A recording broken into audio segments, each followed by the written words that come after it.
আমি গিয়েছিলাম আমার মেয়ের বান্ধবীর রিসেপশানে। সেখানে কি কি খাওয়া দাওয়া হলো চলো তোমাদের সঙ্গে শেয়ার করি। প্রথমে স্যালাড, লেবু, রায়তা দিল, তারপরে দিল ফিশ কাটলেট। কাটলেটটা ভেঙে দেখো আমি রায়তা দিয়ে খেলাম, ভালো লাগলো খেতে।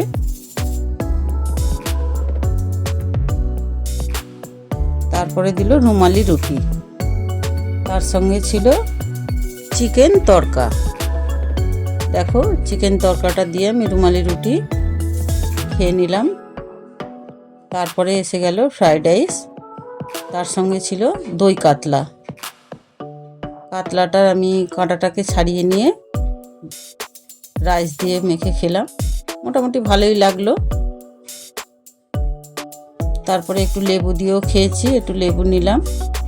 তারপরে চলে এলো চিকেন কষা।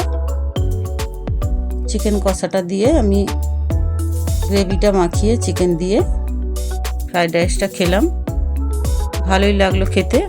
তারপরে চাটনি দিয়ে দিল, পাঁপড়, পাঁপড়ের সঙ্গে চাটনি, ওটাও আমি খেয়ে নিলাম। চাটনি পাঁপড় খাওয়া হয়ে গেল। তারপরে রসগোল্লা দিয়েছিল, রসগোল্লাটা খুব ভালো ছিল। আমি রসটাকে চিপে তারপরে এই যে তোমাদের একটু ভেঙে দেখালাম, ভেতরটা খুব নরম ছিল। সন্দেশটা দিয়েছে, আমি মোটামুটি লেগেছে। তারপর আইসক্রিম দিল, এবার পান।